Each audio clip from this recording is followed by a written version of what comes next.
où, avec les Américains, avec aussi les Allemands, les Russes, les Chinois, nous avons pu obtenir un accord sur le nucléaire iranien pour que l'Iran n'accède pas à l'arme nucléaire. Ce qui est d'ailleurs l'exigence, à juste raison, de Donald Trump. C'est Donald Trump qui a déchiré cet accord. Oui. Donc là, il pensait en 24 heures, quand il a fallu des années, je ne pense pas que ça soit nécessaire de prendre autant de temps, mais quand il a fallu des années pour avoir un accord, de le faire en 24 heures. Donc ça ne pouvait pas marcher dans un délai si rapide, mais est-ce que ça peut marcher dans les 12-13 jours qui restent? Oui, avant la fin du cessez-le-feu? Parce que qu'est-ce qui est demandé?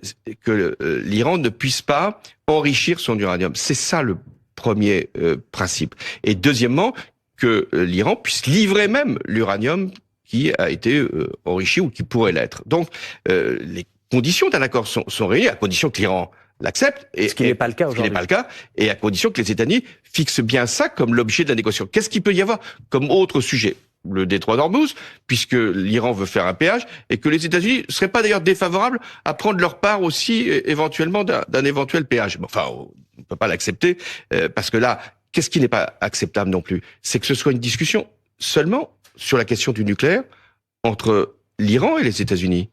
D'autres puissances, d'autres pays devraient être associés à cette discussion. Je vous ai dit, dans l'accord iranien de 2015, il manquait quelqu'un autour de la table, et c'était qui? Ursula von der Leyen? Oui, l'Europe pouvait l'être, mais il manquait aussi la Chine qui aurait pu être là, et puis donc la Russie. J'ai vu que, ce qui est quand même un comble aussi, que Vladimir Poutine présentait son offre de médiation. Et il l'a même proposé. Oui.